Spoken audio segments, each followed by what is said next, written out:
요양병원 얘기부터 먼저 했는데 사실 이게 그 노인 돌봄이라는 게 시설 종류가 좀 있죠. 크게 그렇죠. 보면 이제 그 요양원과 요양병원이 있고 또 요양원 말고 이제 그 요양센터도 있고 이거를 좀 설명을 해주시겠어요? 이제 크게는 이제 네 가지가 있다고 생각하시면 될 것 같아요. 하나는 말씀하신 것처럼 요양병원이 있고요. 또 요양원이 있고요. 그다음 많이들 들어보셨을 겁니다. 주야간 보호센터라고 하는데 데이케어 센터라고 나와 있죠. 그리고 이제 집에서 이런 여러 서비스를 받게 되는 재가 서비스, 재가급여가 있고, 그렇죠. 네. 이렇게 크게 네 가지로 나눠져 있는데 이건 역시 우리가 장기 요양 서비스 안에는 요양원에 들어가실 때 하고 주야간 보호를 받으실 때는 등급을 받으셔야 돼요.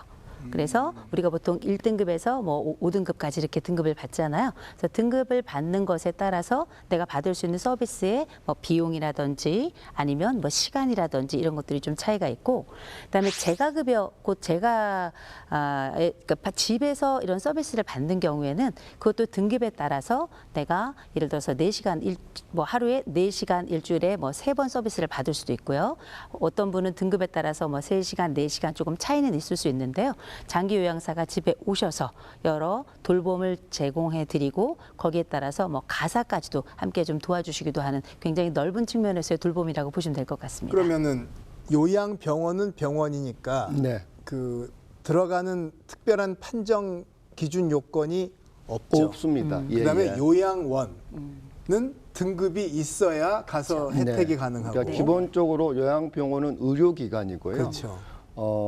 그래서 요양시설은 뭐 병원은 아니고 이제 돌봄 서비스를 제공하는 건데 이게 재원이 다릅니다. 그러니까 네. 이제 요양병원은 우리가 내고 있는 건강보험료에서 나가는 거고요. 그리고 요양시설이나 재가급여 이제 무슨 주간보호센터라든가 방문요양이나 방문간호 같은 경우는 장기요양보험 제도에서 되는 거고 그 재원이 좀 다르고요.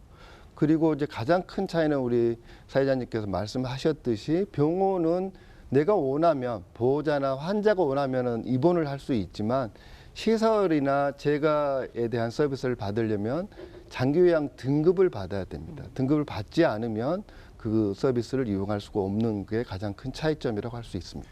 이게 서비스나 비용을 좀 알아봐야 하는데 네. 일단 요양병원은 치료 목적, 네. 의료 목적, 예, 예. 그다음에 요양원은 생활 목적이라고 하고 네. 요양원과 요양병원을 중심으로 네. 비용 부담과 보험 지원을 좀 설명해 주신다면. 요양병원은 아까 말씀드렸듯이 건강보험에서 이제 급여가 제공이 되는 거고요. 보통 그 이제 공단, 보험공단에서 지급하는 비율이 한 80%, 본인 부담금이 20% 정도가 됩니다. 물론 거기에 뭐 전문 재활 치료라든가 폐렴이 와가지고 뭐 이런 치료를 할 때는 이제 본인 부담이 좀 더 늘어나게 되는데 20%라고 생각을 하시면 될 것 같고요. 그리고 장기요양에서 하고 있는 이제 시설 서비스, 요양 시설도 있고 또 9인 미만이 9분 미만 분들이 생활하는 시설이 이제 공동생활 과정이라고 그럽니다. 노인들 모여서 예, 하시는, 예. 네. 그룹홈이라고 이제 그냥 부르는데요. 거기도 거의 본인 부담금은 한 20% 정도가 됩니다. 그러면 총액으로 대략 어느 정도로 생각하면? 총액이 이제 어떤 서비스를 이용하느냐에 따라서 병원은 굉장히 다를 수 있죠. 병원은 굉장히 다를 수 있는데 기본적으로 요양병원에 입원을 했을 경우는 일단 먼저 저희가 입원비 들어가고요. 그 다음에 뭐 식비 따로 내고 그 다음에 가장 이제 어려운 부분이 이제 간병비가 있죠. 간병인을 따로 써야 되기 때문에 보통 이제 24시간 간병으로 하면 어떤 경우는 250만 원, 한 달에 300만 원 이렇게 들어갈 경우가 있어서 전체적으로 어떤 서비스를 또 어떤 병실을 이용해서 어떻게 받느냐에 따라서 요양병원은 좀 많이 차이가 있을 수 있을 것 같고요. 요양원 같은 경우에는 일단 국가가 거의 대부분 지급을 하기 때문에 등급에 따라 좀 차이가 약간 있긴 합니다만 대부분 식비 정도 낸다고 하시면 보시면 될 것 같고, 저희 시아버님 얼마 전에 이제 소천하셨는데 그 전에 요양병원에 좀 계셨거든요. 요양병원에 계실 동안에도 한 80만 원 정도 냈던 것 같아요, 매달. 근데 거기에는 이미 그 국가에서 지급하고 있는 요양보호사가 그 서비스들을 이제 여러 서비스들을 하면서 사실상 비용에 대한 부담은 요양원과 그다음 요양병원 사이의 간격은 굉장히 좀 크다고 보시면 될 것 같습니다. 이게 정말 노인 모시느라고 직장 그만두고 막 네. 집 휘청하던 시절에 비하면은 그래도 많이 좋아진 예, 거잖아요. 굉장히 그 사실은. 2008년도 그러니까 2000년대 초부터 해서 요양병원도 많이 생겼고요. 그다음에 이제 8년도에 노인 장기요양 보험 제도가 되면서 굉장한 그 가족들의 간병 부담은 줄어들고 있습니다. 그런데 이제 그 말씀하신 것처럼 간병비 네, 이게 그 부분이 가장 예. 지금 간병비가 이제 입원 환자들이 간병비를 지불하는 비용이 얼마인가에 대한 결과 보니까 적게는 1조 4천억 원에서요. 많게는 1년에 2조 7천억 원까지 이렇게까지 이제 추산이 되고 있는데 이제 이게 이런 얘기가 나오니까 뭐 간호간병 통합 서비스 모델 이런 얘기들이 이제 계속 나오고 있는 거거든요.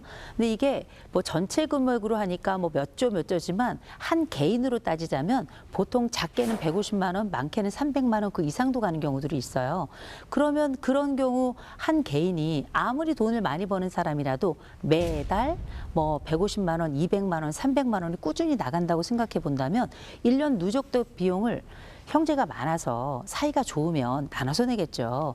근데 형제가 없거나 경우에 따라서 온 집에 효자가 하나밖에 없어요. 그러면 한 사람이 말 그대로 독박 간병을 하는 것과 다름이 없게 되면 비용적인 측면에서 굉장히 곤란을 겪게 되는 경우가 크죠. 그래서 우리가 이 간병비라고 하는 것에 대해서는 좀 사회적인 고민을 해야 될 때가 아닌가 싶습니다. 그런데 이제 간병비를 그래서 최근에 보험에 포함시키는 경우가 네, 있잖아요. 그러면은 이게 그러다 보니까 결국은 또 보험금 내고 그래서 아예 그 건강보험에 이걸 포함해야 되는 거 아니냐는 분들도 있더군요. 네. 어떻게 돼가고 있나요?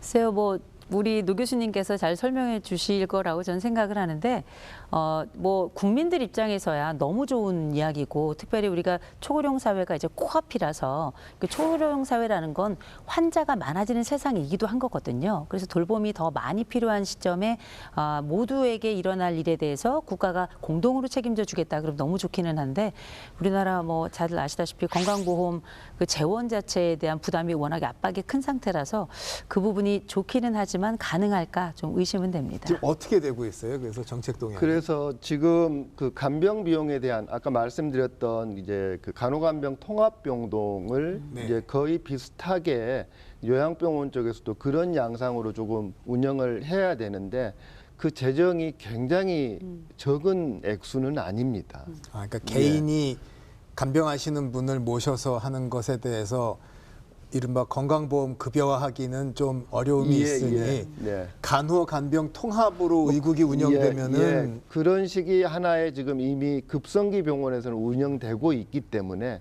요양병원에서도 한번 도입을 할 수 있는 방안이 있기는 있는데 급성기 병원 같은 경우는 뭐 입원한다고 해서 다 간병을 해야 되거나 옆에서 돌봐줄 필요 그렇죠. 없지 않습니까? 네. 좀 일부지만 요양병원은 모든 분들이 그런 분들이기 때문에 그래서 좀 그런 부분들이 있고 또 지금 여러 가지 이제 시설하고 그 요양원하고 병원하고의 기능과 역할에 대한 게 겹쳐 있고 잘 모르고 이제 또 계시는 분들도 상태가 비슷하다고 그럴 때 근데 이제 그 통합을 하기 위해 과정들이 논의가 되고 있는데 가장 큰 장애는 돈이 어디서 나오느냐. 이건 이제 건강보험 쪽이고 이건 장기요양보험 쪽이다 보니까 쉽지만은 않은 상황입니다. 우리 노 교수님 말씀하셨던 것처럼 이 간호간병 포괄 서비스 같은 경우에는 통합 서비스 같은 경우에는 저는 요양병원에서도 저는 이 서비스가 조금 있었으면 좋겠다. 왜냐하면 앞으로 더 요양병원을 찾을 수밖에 없는 분들이 늘어나는 건 뭐 자명할 테니까요.